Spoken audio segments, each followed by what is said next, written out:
From the Spacebird Media Studios, it's Roxanne and Ace Unlimited.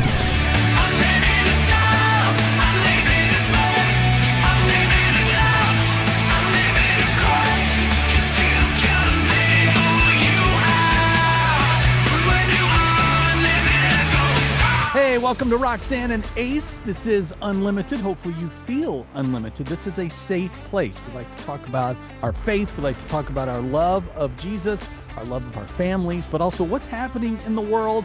And thanks to My Brother's Cup and Birmingham Mortgage Group, we get a chance to do that each and every week. We've got some great insights. If you feel that side hustle is overwhelming you, well, we're going to help deal with that. We got Christine Schaub coming to tell us a little bit about how to balance that in our lives. But Roxanne is here to help balance my week. So how you doing?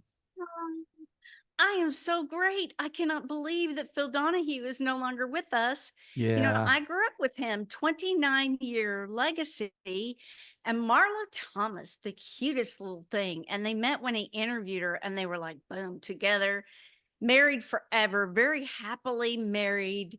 It just, what a legacy. Died at 88 after a long illness, surrounded by his children and his Yeah. grandchildren.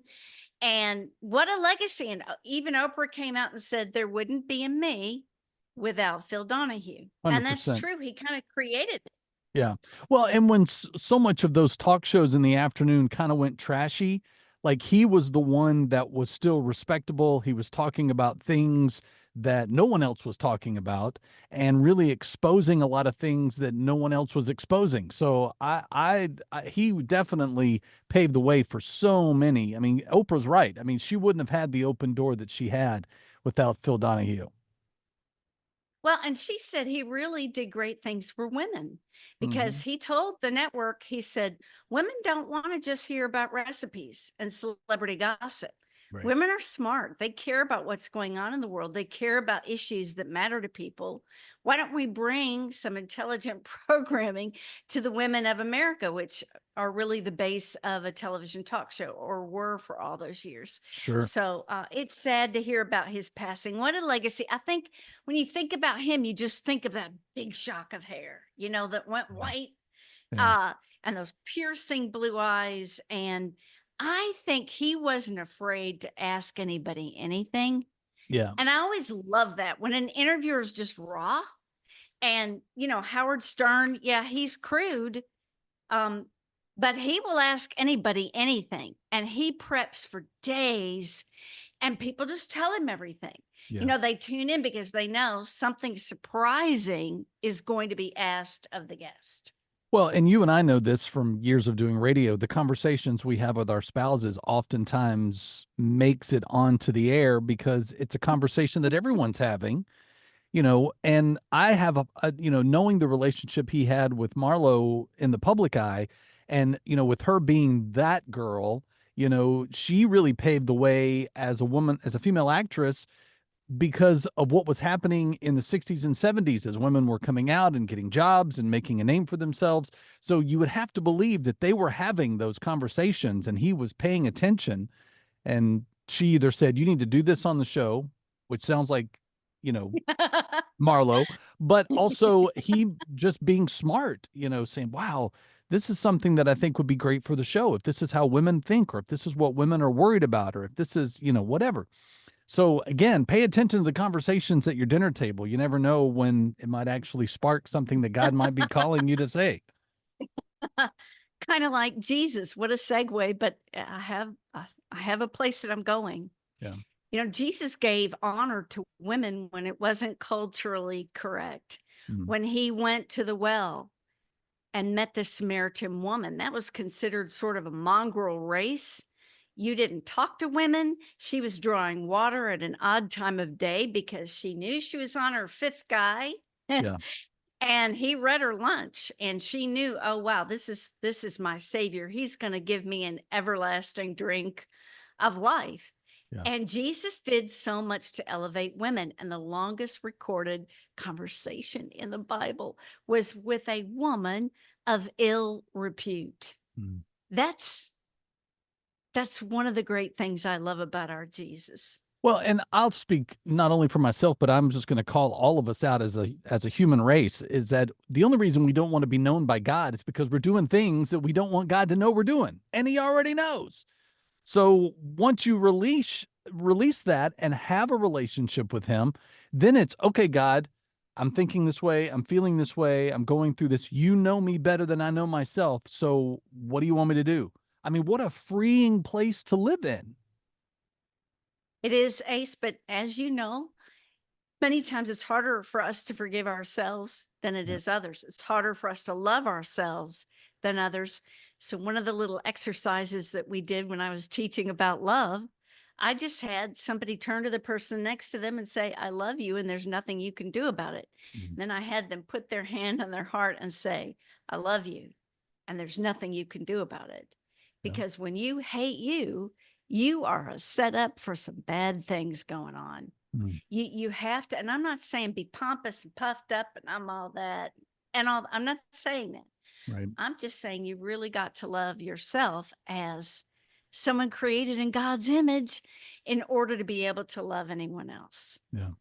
Well, I can't think of anyone who's humbler than Terren Newell at Birmingham Mortgage Group. He is one of those where he is such a people person. He loves helping people. He loves helping families, especially when it comes to getting into that dream home or that first time home. If you have not already given him a call to find out what you can be pre-approved on, now is the time.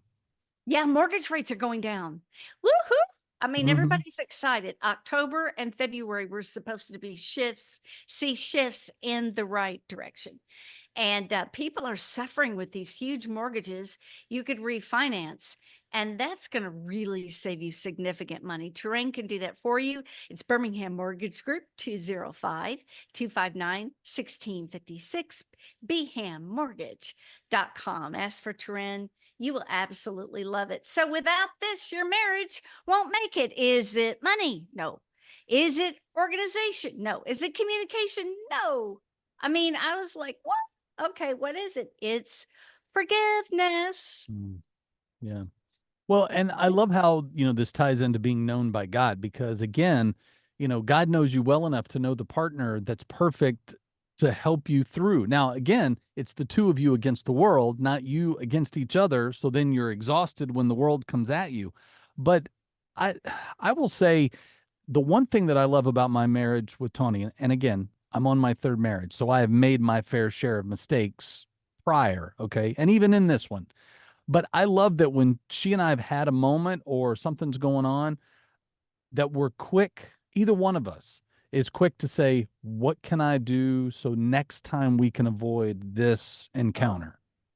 Because That's really good. again, it's not so much that I'm mad at her, I'm mad at the situation, which caused me to be in a weird headspace, or maybe it was a trigger of something that I thought wasn't bothering me anymore and I need to deal with it, right?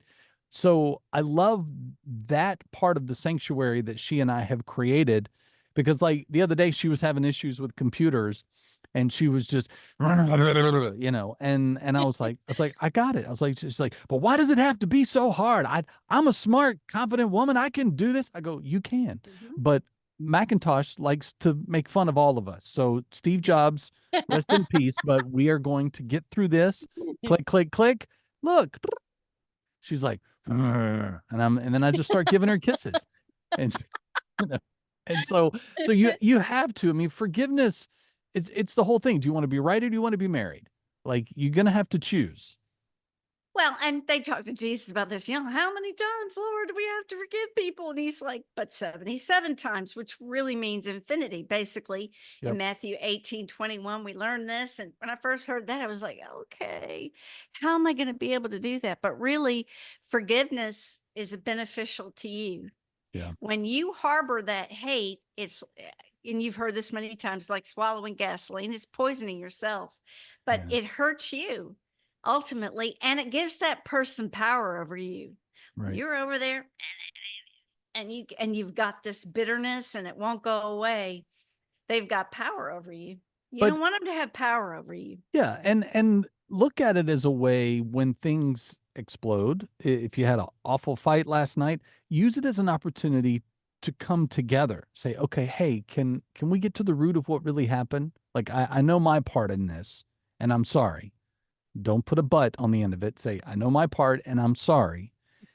What can I do moving forward so that we don't have this kind of encounter? Because again, you're seeking oneness, right? I mean, the whole reason of marriage is to, in the pursuit of holiness, to be whole with God through our relationship and our marriage. They're not there for happiness. Like I tell my wife all the time, you're not here to make me happy. We're going to celebrate when I am, when I'm in a good mood and I'm choosing joy. I hope that you do too.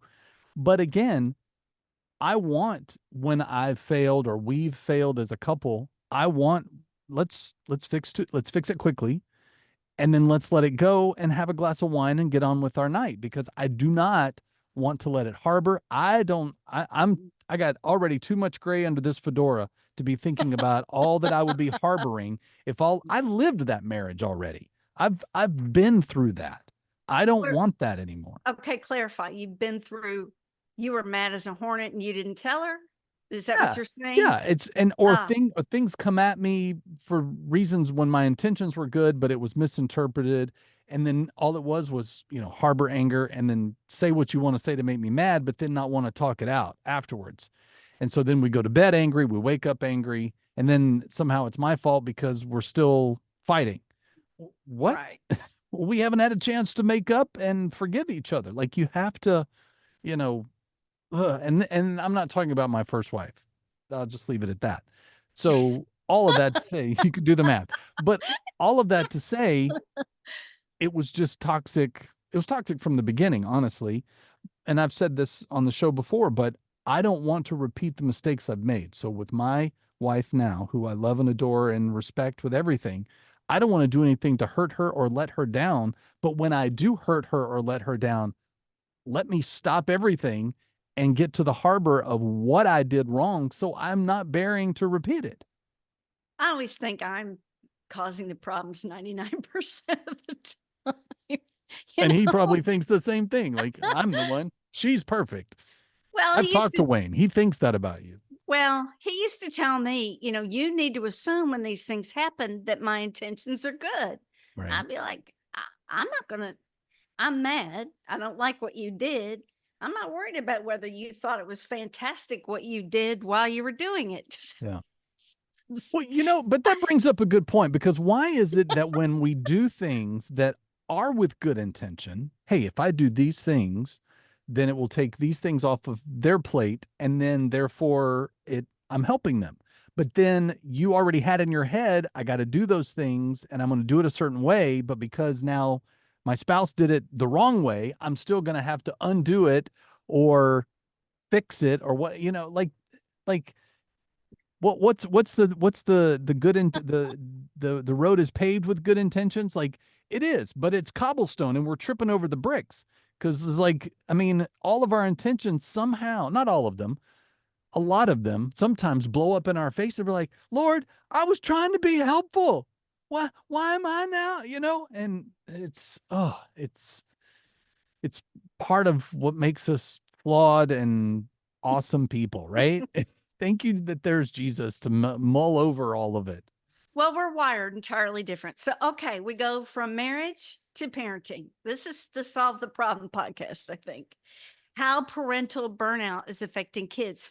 This number is amazing. According to research from Ohio State University, 57% of parents are burned out. I always kid people, I only had one, so Yeah. she couldn't fight with anybody because I have the patience of a flea. Right.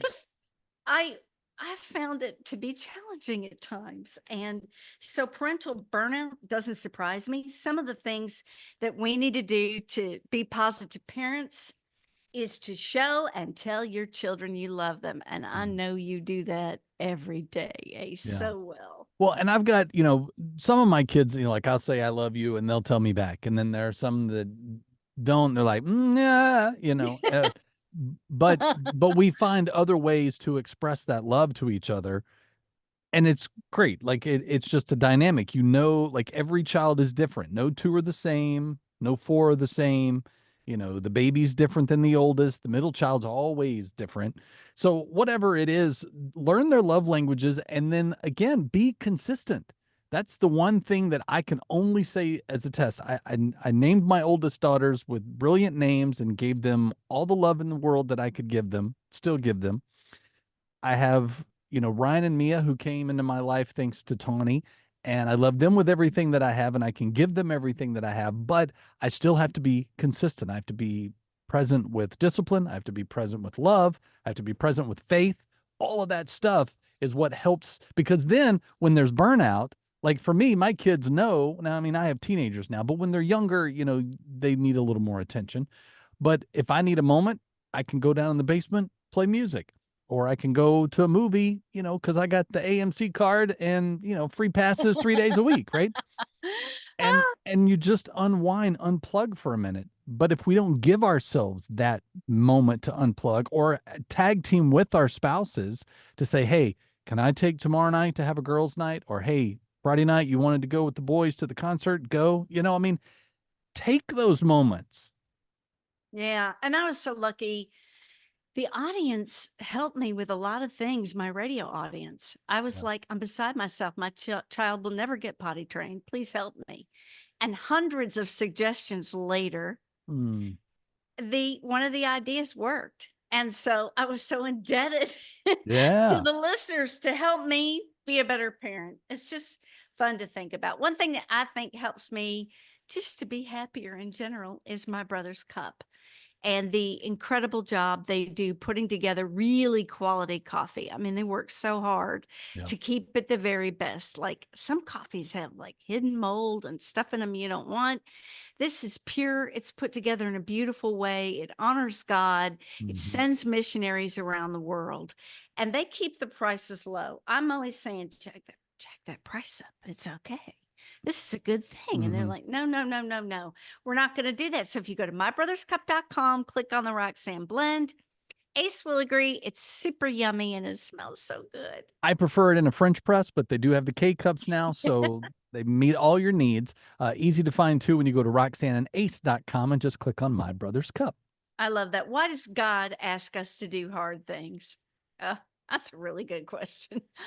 I think personally, he wants to stretch us. He wants to Mhm. grow us. He wants to see our potential. He doesn't want us to stay stuck and safe. Yeah. And so stepping out, sometimes we don't want to do it. I mean, I used to be a really quiet bookworm. Me doing this is just, it's a God thing, really.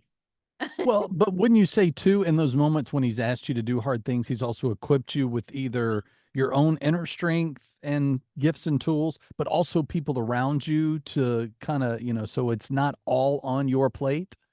Yeah, he gave me you. I had to go to management and beg to have you, but I usually get what I want. It's true. That is the most true statement you could probably make. And so I can be very persuasive. I wanted the very best. And when you did an audition with me, what that God basically made me do, Mhm.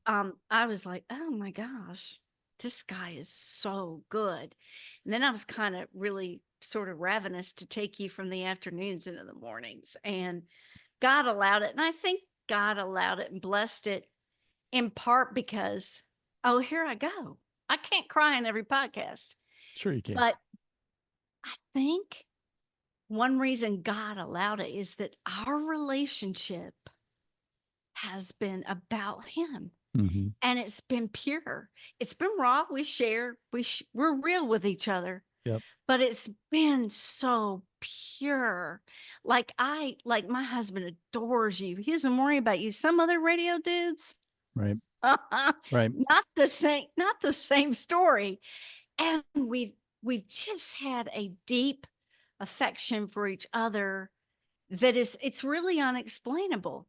And I hope people can feel that massive amount of love. It's like I see Mm. you and I'm like a little kid. Oh, it's Christmas morning. Right.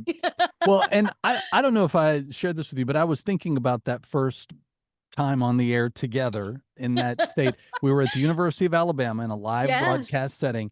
And I remember in those breaks, like there's hundreds of people, thousands probably in that auditorium.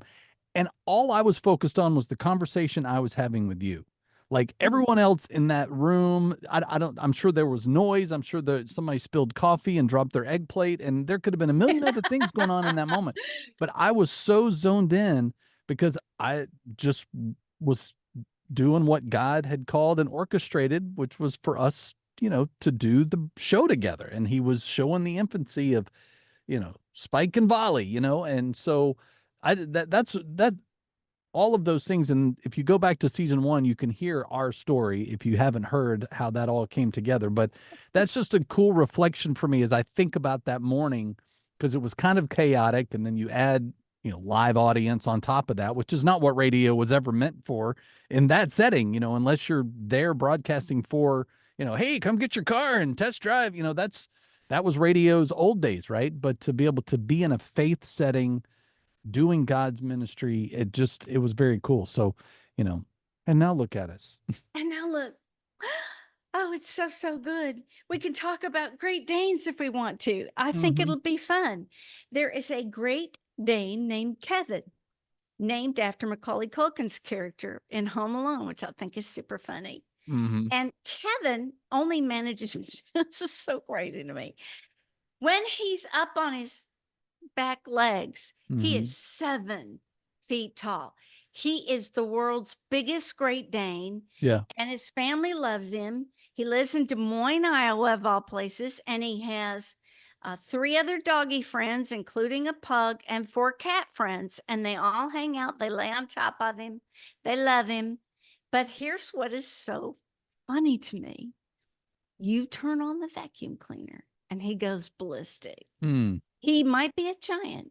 He is so afraid of the vacuum cleaner. Yeah. He heads for the hills. I can relate to that because, like, our cat Charlie, like, he's pretty girth, right?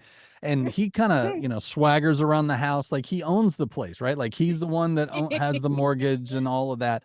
But as soon as if he's in the basement and I go to play my drums, I have a tarp over the top of it just to keep his fur off of it. And as soon as I pull it off and the cymbals go, shh, he goes straight upstairs. Wow. And and it's because I traumatized him. I didn't realize he was in the basement one day when I was ready to play, and I started to play, and he was in his box asleep. So I woke him up, and then he was trapped because the upstairs door was closed. Oh. And so he's darting back and forth like a pinball machine. It was the funniest thing, but I felt bad. I was like, buddy, I'm so sorry. But ever since now, as soon as I go to touch the tarp, he's like, upstairs. So I wait for him. I'm like, where are you? Looking, making sure my eyes are on the cat. Because last thing you want is, traumatized children, You could make your own funny cat videos. You gotta love funny cat videos. Oh, Where they're attacking a cucumber yeah. and where they're flinging off fans, and that's nothing better than that. Our algorithms clearly are the same on social media. We're Roxanne and Ace. We are unlimited. And you know what? The lady we're about to talk to is totally unlimited. I don't know how she does it. She makes 6 jobs work. And she's written about it. It's not uncommon. 80 million Americans now supplement their incomes with side hustles. And I thought, oh, the king of side hustle, Ace McKay, needs to meet the queen of side hustle. She's with us. She's written an Amazon best-selling book, and she's holding it up. It's called Queen of the Side Hustle, Unleashing Your Potential for Extra Income. It's going to interest a lot of people. We're so thrilled she made time for us. We welcome Christine Schaub. How are you? I am good. Thank you for having me on your wonderful show. All right. So Christine, as Roxanne said, I am the king of the side hustle. I have like a bunch of stuff in addition to a main job. So where do you start? Because a lot of times people just think, well, if I'm busy, then I'll make a lot of money. And that's not necessarily always true. No, it's not necessarily. And even if you have 6 side hustles, which I do, some of them make way more money than others. And the time consuming ones don't always make as much money as the less time consuming ones. So it's finding that balance of time and profit. So I think about 6 jobs and I kind of have a little mini panic attack. And you should. How do you do it? Well, I don't recommend it for everyone, and I didn't start out that way. I too had the corporate job, and then I hustled on the side, and it started out with dogs. And people would just ask me, could you stay with our dog? The dog doesn't do well at the kennel, stay in our home. And sure, it's like going on a little mini vacay. And then that started to snowball. And then I lost my corporate job, and I thought, I guess I'll work freelance until the money runs out. And here we are 24 years later. Wow. Yeah. And I just kept building some sort of side hustle, usually related to a previous one. So whilst dog sitting, I might, I don't know, weed the flower bed. And then the client will say, "Well, do you also do landscaping and gardening?" Yes, I do. So then I get that side hustle. And then while I'm there doing that, I may mention that I cater. And so then the next thing you know, I'm catering for the same client. And then word spreads on these can do types of jobs. And then before you know it, you have 6 side hustles and you're juggling and writing a book. Well, and I know we've all heard the phrase, find something you love and do that, find a way to get paid. So then you never feel like you're working a day in your life, because again, then it's not so much of how much the paycheck is. Even in the beginning, it might grow at some point, but the idea is to find something you're passionate or that you really are gifted in. So then it doesn't feel like work. The side hustle becomes the love. Yes and no. For instance, I had a double major in college, journalism and piano performance. And I dropped the piano performance major my senior year. So you can imagine how thrilled my piano professor was. And I decided, well, I dropped it because I didn't want to play for the symphony. And that was, I was being trained to play for the symphony. And I just realized I was not going to enjoy that. That was not going to be for me. So all these years later, when I lost my corporate job, a dear friend said to me, "Why don't you teach piano?" Negative. No interest in that whatsoever. Yeah. But guess what? It's my number one moneymaker. So my number one side hustle is teaching piano. Is it my favorite side hustle? No. It never has been, and it never will be, but it makes the most money. I'm good at it. So that's where the good at something comes in handy, where you can earn money. But do I love it? No. Now, I have some students I love dearly who are like family, or I'm part of their family. But I would say to be very cautious about thinking, "Oh, I love this, so I'm going to do it and I'm going to make a ton of money." That may not necessarily be true. For instance, catering. It's hard to make money catering if you're a drop-off caterer, meaning that you make the food and you just drop it off and you don't work the party. The margin on that is very, very slim. So I'm in this niche market where we pair food and beverages, or we just throw a birthday party, but we work the party. And that's where we make most of the money. Let me ask you about things like Uber driving and, a lot of people, Uber Eats and, Yes. getting in a Lyft vehicle. Yes. Have you tried that? And do you recommend that as a side hustle? I recommend those things if, now keep in mind, it's supposed to be a side hustle. So you have a corporate job, and like, I wouldn't recommend that people do what I do, 6 jobs. That's really for a very small market of people. But if you want to do something on the side, Uber, Lyft, or Uber Eats, or any of these food delivery systems is a great thing. And the number one reason why is you do not have to market yourself. They market for you. So if you don't have a marketing degree, like I do, a marketing journalism degree, that just seems like anathema. I cannot do it. I just can't talk about myself in that way.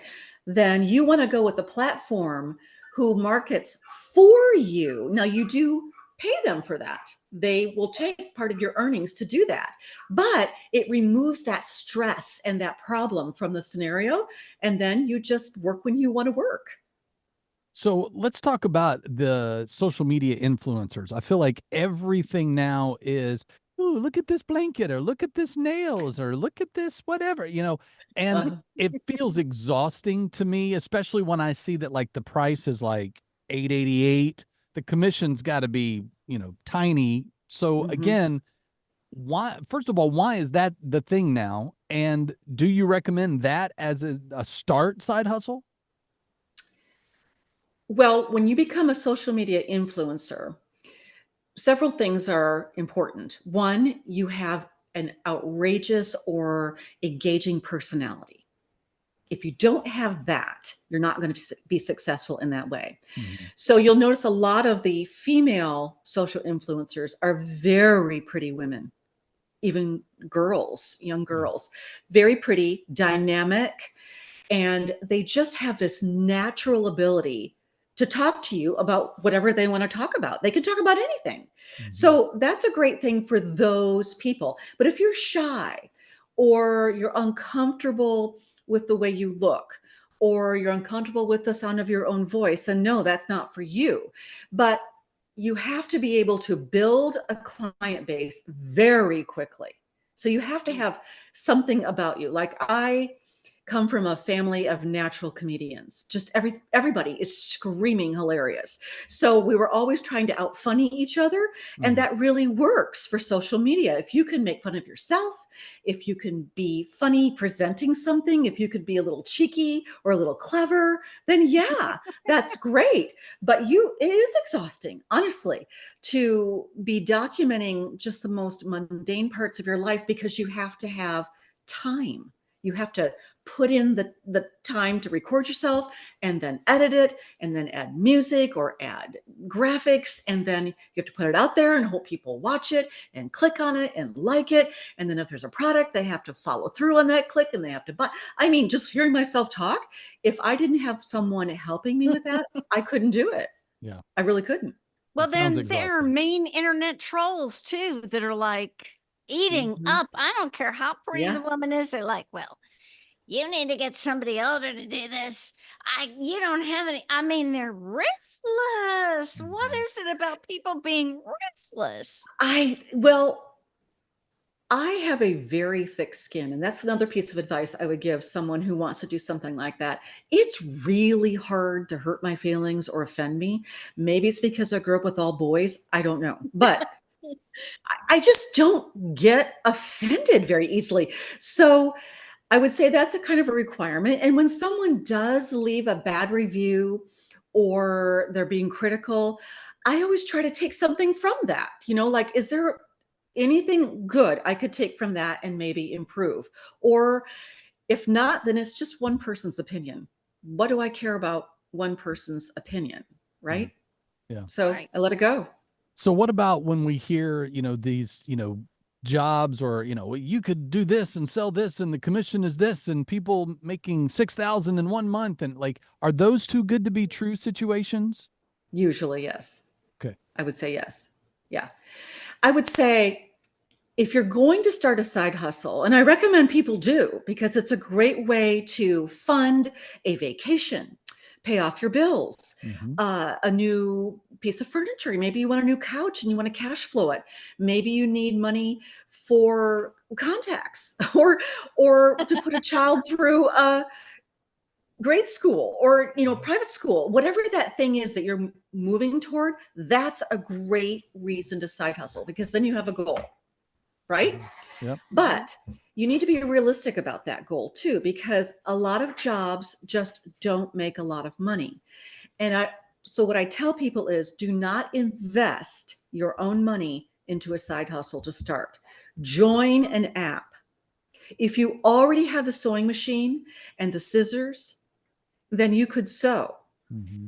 That could be your side hustle skills, sewing for others, mending. There's a huge need for that. I know someone who irons for clients. She goes into their homes and irons for them. She uses their iron and their ironing board. Or if they don't have one, she takes hers. She makes a great living at that. But she has not had to invest a lot of money. There's no warehouse involved, or don't go out and buy a zero-turn mower for $5,000 if you haven't actually tried mowing for people. Yeah. and seeing what that costs you to do that in gas and transportation. Start small and start with zero investment on your part with equipment. It's great. That is such good advice, because I'd be the one that got the luxury mower, where I could be laying out while I'm mowing, and then later go, oh, I just made $2.50. Right? That's Yeah. so smart. And for people who want to be on a social platform with their personality or to sell things, all you need is an iPhone and a microphone. And then you can spring for a light ring and you're ready. You can do it all on your laptop that you already own, or an iPad that you already own, or your iPhone that you already own, and then try that. But it takes a while to build. So I also tell people, don't think, okay, if I don't have 50,000 followers in 6 months, I'm done. Chances are good you're not going to have 50,000 followers in 6 months.